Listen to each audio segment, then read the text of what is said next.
Hey there YouTube. So today I'm going to go ahead and do an interior review on this 2017 Dodge Charger RT. I'm going to go ahead and start in the back and then work my way up to the forward end of the car. So we'll go ahead and start back here and then I'll give you all the details from the back, and then we'll go ahead and move up to the front and I will give you a little bit more info on that infotainment system up in the front. So let's go ahead and start with the back seat. For one, the door panels are nice. However, I will admit they do feel a little bit cheap at times. We do have the grainy plastic at the top along with the door handle that represents metal, but it is a little bit flimsy. And we also have our controls for the window, but a very, very, very nice armrest that's actually very comfortable, to be honest with you. We do have cup holders as well, along with a compartment to put your old book of CDs that you'll never be able to use again in this car because it doesn't have a CD player. So overall, I do like the look of the door panel. However, I will admit is I hope that the quality in the higher trims, which it is, to be honest with you, the quality in the higher trims is a little bit better. Moving in to the actual head frame, as you guys can see, the head frame is actually very coupe-ish, so it could be a little bit of a problem for you taller folks. However, do remember that the actual problem is here, and normally when you get out of a car, you do tend to lean forward a little bit, so you will not hit your head as you're getting out, surprisingly. I'm 5'10", and I get in and out of this car very easily. And don't use the excuse, oh, you're young. Girl, please, like for real, I feel like an old man. So the actual legroom is also really good in this vehicle. As you can see, the seat is not all the way back, but it's not all the way forward. However, it does have a lot of room actually to move back while I'm still comfortable. I am able to move my feet pretty freely back here and move them underneath the seat. So basically the back seat room is actually really good despite the kind of car that it is. Moving into the left-hand side door panel, as you can see, it's the exact same as the right. So that is a full shot of the left-hand side door panel. And this is basically the back seat overall. Those are paper towels. I do keep them back here just because sometimes there are spills. We do have air vents back here as well, along with 2 USB ports. So it is actually really nice. I do like the rear air vents, and it's a good feature to have on the cars, especially out here in Vegas where it's really hot. Let alone in Phoenix, good lord. So we do have also a center armrest that's cloth, and it's actually pretty nice. It's pretty padded and it feels very comfortable. So I do like that. And we also do have our cup holders that actually, one of them needs to be cleaned. I think something might have spilled in them, but they are the exact same size, so you will never have to fight with your siblings on which side of the car you want to sit and who gets the bigger drink. So moving into the forward end of the car, this is kind of where all the money goes. So let's go ahead and do that. I'll give you guys an external view, and hopefully no one calls me because I've been trying to shoot this video twice, and each time someone from Mexico keeps calling me, and I'm like, dude, seriously, you need to stop. So this is basically the external of the car. I do have the engine running because it is hot, and so I have the AC on. But as you can see, those black wheels are beautiful, along with the actual red sleek color that actually is just, to me, so awesome. I actually really do like the color of this car. It does have a spoiler in the back, and obviously our Dodge frame and so on and so forth. And we also do have the left side of the car that hopefully looks like the right, but we'll see. You know, cars do change, I guess. They have their own personalities. So let's move up into the forward end of the car, because this is where basically everything is, and this is where they spent a lot of their time. As you can see, the door panels are pretty much the same as the rear. Obviously, you have your lock controls, and you also have your automatic window controls, and you even have more controls on here because you are the driver and the master of this vehicle as you are driving it. So with that, the door panels in the front also do have the recirculation vents, so those do suck the air back, and they will ultimately push them out through the forward vents, as you can see on the actual dash itself. Moving into the bottom, the brake and the gas actually feel really comfortable. If you get the SRT 392, let me go ahead and move this down. If you get the SRT 392, the pedals actually will be the sporty looking ones that you see in the Fast and the Furious with like, what's it called? They've got the metallic pedals, so it is nice. The actual gauges to me are so freaking cool. I actually do like this font a little bit better than the SRT 392. The Speedo only goes to 160 in this model, but if you got the Scat Pack, it would go up to 180 while having this font. And you would also get the 6.4 liter Hemi. Basically, the actual gauges to me look cool, and they also are very responsive. When the transmission shifts, the RPMs move very quickly and the speedometer is not off.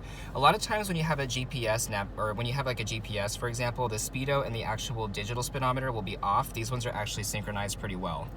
The overall dashboard of this car is a nice looking dashboard, to be honest with you. The only thing I'm not very fond of is the fact that the metallic look is very dull compared to being shiny.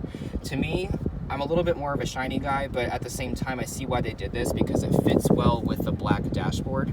So it's not too, it doesn't stick out too much, and the car maintains its modesty. So the air vents are also pretty cool. They're nice and large, so you're able to actually, you know, get, oh, I don't want to say this, I'm going to say this the wrong way and it's going to be funny. You're going to get blown on better. Never mind, we're done with that. So let's go ahead and move first into the infotainment system, and then I'll show you guys the center console as well as the bottom half of the center display. So basically with this, it's actually a pretty good what's it called, a system, but it doesn't do as much as the SRT 392. You're not going to be able to change as much as you would in the other cars. So we have our radio controls, our media, obviously. This is basically saying, okay, do we want to go to the radio? Do we want to use our phone? Do we want to change the climate controls? Although you can do that down here with your dual zone climate control and your auto climate control itself. Also too, you've got your little apps that you could utilize on this vehicle, and you have your seat controls, which are heated seats only in the RT model. In the SRT 392, you do have vented seats, which makes it a lot better. However, it does, I will warn you, it makes you feel like you peed yourself. We also do have a navigation system in this vehicle, so you are able to navigate actually arguably well. So if you ever had an issue there, you can always navigate, and you also have an emergency button just in case you get yourself so lost you can't function. We also do have a phone feature, and we are able to connect a phone, so we are, you know, I'd be able to call anybody and even voice text if I wanted to. Basically with this though, you're only able to change the drive modes in this car just with this sport button here. So the SRT 392, you're able to change the suspension, the transmission, the engine response, so on and so forth through this system. However, you only are able to get the sport mode with the RT model here in the actual dials and controls on the bottom of the center display. So again, we do have automatic climate controls, but we are able to dual zone climate if we wanted to. We have our radio controls and so on and so forth. I like how high the screen is, and I like that it's angled towards you, so it actually deviates your eyes like less than a system that would be much lower and straightened out. So moving into the center portion here, I did track some dust in, unfortunately, with me. It is pretty windy outside, but this is the gear shift. I actually do like it. It's, you know, funkily padded, but at the same time, it's nice to actually use it, and my mother needs to set the e-brake, obviously. But this is an 8-speed automatic transmission, and it actually does the job well. It shifts really nicely, and you know, it's pretty good. If you wanted to actually move it to manual mode, all you had to do is move it to the left, and you can use your flappy paddles. The car will shift up for you if you do go too high into an RPM, so basically keep that in mind. And this is the center, this is the screen right here. As you pull it back, move it to the left, and you're able to change the gears manually. It will also let you change the gears manually in drive. However, it will go back to automatic mode after a certain period of time. So if you do want to play with the gears, you want to actually put it in manual mode. So with that, these are our cup holders here. Something looks like it actually spilled in there, and obviously that's the key fob, and we have a place for our phone or our key fob there. We also do have the center the center compartment, and it actually is fairly large. We do have napkins in there just in case spills happen and so on and so forth, but I think it does have a few more USB ports as well as a 12-volt cigarette lighter. So basically, this is the full interior of this car. I know it doesn't look like much, but it's actually a lot of fun to drive, to be honest with you, and the SRT 392 offers a lot more. However, if you want affordable options, and you know, this one is not that bad, you actually would have a lot of fun with this car as well. The sport mode will cause the transmission to shift a little bit later, and it will cause the engine to have a really cool noise. So it actually is pretty nice. Overall here, this is your 3-spoke steering wheel. It actually is cruise control on the right and your calls and so on and so forth on the left. You are able to navigate the center here, and you're able to see your fuel economy, as well as move up and down. You're able to see vehicle info, your oil pressure, your speedo, so on and so forth. So you have a lot here that the car offers, even though it's not the top trim. You're even able to check your messages, your audio, and so on and so forth. So there's a lot of things that you can actually check out with this car and play with using these controls here. So everything is mainly on the forward end here. As you can see, we also have our trunk controls. We also have, I'm not sure what that button is. That might be an emergency button. And we have our light controls here. so on and so forth. So basically everything kind of looks the same. The car needs to be cleaned a little bit, but I wanted to go ahead and give you guys a video on this car because it hasn't actually been done yet on the interior.